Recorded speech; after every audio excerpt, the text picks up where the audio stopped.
I recently bought this old film camera. It's a Bolsey Model C22 from 1953. It's a unique little 35mm film camera with one of these twin lens viewfinders. A repair of that feature is in order. I bought this camera used for $20 and a few things are broken. The door for this viewfinder does not exactly shut right. It keeps wanting to fall open, which is really annoying. That's an easy fix though, just tighten a couple screws, bend it back into place. Easy enough, it pops open nicely and it stays closed now. This is my first film camera that I'm actually going to shoot with. I picked it up because I wanted a fully mechanical one. No batteries, everything is just operated by gears and switches. No auto exposure here, it's all manual settings. I figured that'll be the best way to learn. Now this is a strange camera because the top viewfinder is not the only way to check your framing. The back has a more typical eyepiece viewfinder for framing your shot, and it also has a rangefinder, which is a split view for pulling focus. When the two halves of your frame align, you know that part of your shot will be sharp. That's how I've been shooting since the main viewfinder's broken. I've shot a roll through this thing already, just to see what works, what doesn't, what I like about the ergonomics and what I don't. Part of me is tempted to put a bit on this knob so I can rewind it with a drill. I'm sure that would break something though. My actual plan for this camera is to fix that top viewfinder and then add a nice wooden grip. Fixing the viewfinder shouldn't be too big of a task. It's pretty much two pieces. The twin lens projects onto this mirror that needs to be placed correctly. That second lens will move with the primary lens when I pull focus, and the image will be projected with that mirror up to this little piece of glass. Now I'm sure there's some specialty adhesive that would be ideal to stick these things back in place, but I'm using super glue gel. The gel variety is a little less liquid, doesn't move around as much, stays where you want it to. That's important because there's a lot of little moving parts in here that I would not want to be glued. Then the glass piece just needs to sit on these little ledges. Before I glue that in, I give my mirror a clean with some alcohol, and then it's time for that glass to go in. Now, this piece is not symmetrical, and I'm not sure which way it's supposed to go. Luckily for me, there's a little indicator line on it. So I just searched up some pictures to see how other people's were oriented. In everything I saw, that little line was on the top of the frame. Glad I checked that because I totally would have put it upside down.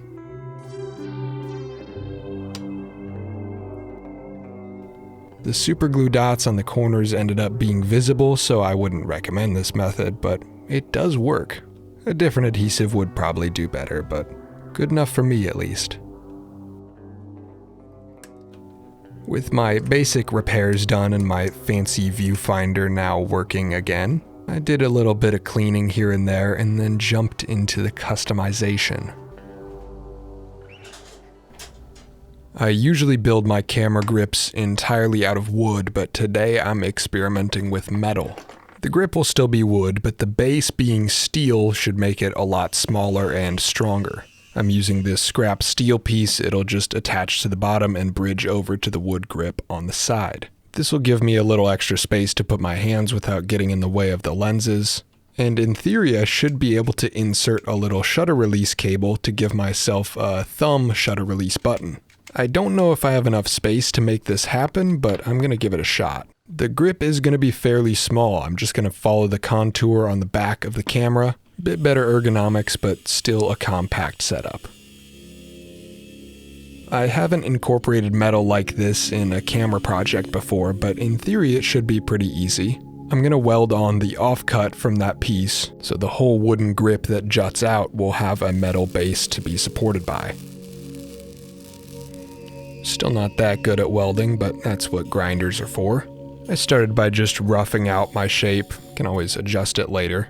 To attach the whole thing to the camera, I'm going to use the tripod mounting screw. I stuck in a screw with some wet paint on it, put it in position to mark where I needed to drill my hole. If I end up using this camera a ton, I might do a different mounting solution. With this method, I'll need to take the grip off anytime I want to change my roll of film, but as for right now, that's not a big downside for me. Found a little piece of harder wood in my scrap wood collection. Most of what I have on hand is soft construction lumber, but for shaping small pieces like this that need to be strong, softer woods can be hard to work with. I marked out the rough shape of the grip to contour with the side of the camera, and then just started roughly removing material. Reciprocating saw gets the job done. For the interior curve, I started with just some big drill bits. I'm basically just using whatever to get big chunks of material removed, and then I'll do all the actual shaping with a Dremel and more precise tools. After trying out these little chisels, I realized I actually could have done most of the job with just them. The wood grain was straight up and down, so it was remarkably easy to just shape out the thing, and before long I had my grip looking somewhat like a grip. For now, the wood will get mounted to the steel with just a pair of screws. I am screwing directly into end grain this way, so that might not be the strongest, but I can always change it down the road. It didn't split on first assembly, so that's a good sign. With the rough wood block attached to the metal base, I worked it down to the final curve with some 80 grit on my belt sander. You can do this just as well with any old palm sander, but I impulse bought this thing when I worked at Harbor Freight and it was on clearance for like $50, so might as well do some work with it. It does go faster than the palm sander. From there, I just smoothed out the inside edge with my cheap chisels, followed by my trusty $15 Dremel. And before long, my grip was nice and smooth and basically in the shape I needed it to be. To make it a little easier to reach the winding knob, I decided to take a bevel off that top edge. I have not bought any specifically wood cutting bits for my Dremel, so I just used a regular cutting wheel, which even lowering the RPMs does burn the wood a bit, but not a big deal. Can just drum sand it down a little bit.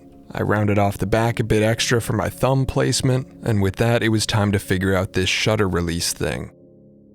Now, I have no idea if this idea is actually going to work, but worst case I just end up with a grip with some useless holes in it. The tough thing is getting the cable to route through the grip without having too many kinks. It's like the brakes on a bike. There's a physical cable running through a tube, so if it's pinched at too sharp of an angle, it won't work. I'm just completely improvising this cable routing, starting with a little channel for it to come out of the camera itself. It'll come out towards the back of the camera and then back into the center of the grip for the button at the top. I just drilled a hole from the top and then one from the inside edge at a diagonal. I had to remove more material than I wanted to get the head of the thing to fit through, but for the most part those channels are hidden on the inside edge of the grip, so the thing actually looks pretty clean. There is some slack sticking out, but that's better than it being pinched up inside of the grip. The slack allows the trigger to actually work and not stick all the time. Works for now, maybe I'll add a little clip for it later. So with everything functional, I gave it a higher grit sand to smooth everything out, and then a quick stain with some Danish oil. Same exact process I did on the hand plane grips the other day. Added the same finish after the Danish oil set, and with that, my modifications are done for my first real film camera. The first few shots from the C22 came out pretty well considering I was basically guessing on aperture and shutter speed. I'm experienced with digital video, but I've never really done photography of any kind before. There's no light meter or any way to measure exposure on this thing. But I was surprised with how forgiving film is for an analog format. I thought the margin of error would be a lot tighter. For reference, none of these shots are edited. For the most part, minor exposure mistakes can be corrected pretty easily. In my first roll, I did miss focus a few times, and before the viewfinder was fixed, I did make some framing mistakes as well. Long exposure worked great as long as I kept the camera steady, which the grip does help with. I saw noticeable improvements on my second roll, took the camera on a little trip to Chicago. I was getting a better sense of what exposure settings I should be using for different lighting scenarios. I decided to screw around with super long exposures in this very dark concert venue. Wasn't able to keep the camera steady enough in there, but fun experiment. With how small this camera is, I ended up just taking it with me on a couple road trips, grabbing random shots here and there. If it weren't as small, I probably wouldn't be using it as much. One thing I had to get used to on this camera was the fully manual winding. I would occasionally engage the mechanism but not actually advance to the next frame, causing a double or triple exposure like this one, or one photo half over another frame. I've only done that twice though. I've been shooting pretty liberally. I feel like the faster I get my rolls back, the faster I can learn from my mistakes. Some shots turn out, some don't, but honestly a roll of 36 shots feels like more than I would have thought. I'm definitely getting a hang of the process. I'm wasting less frames than I did at first. Some of my shots aren't half bad, I think. I tried to time a fancy shot here where you can see the train's shadow on the building and its reflection in the window. It kinda almost worked. The 44mm fixed lens is kind of a fun restriction to work with. I always film with zoom lenses, so forcing myself to find a composition that fits with the one lens I have is a nice change of pace for me. Overall, even though I'm not really into photography, I've really enjoyed my experience with this camera and with film in general.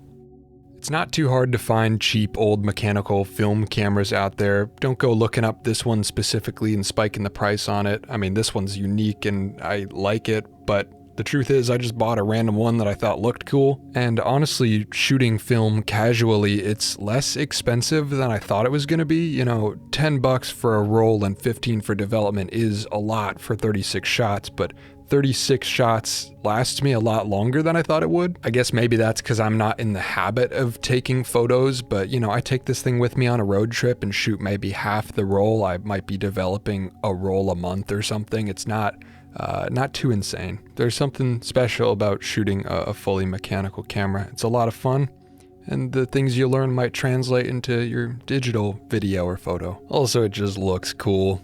Expect some more tinkering with some little film cameras in the future, but for now, that's all.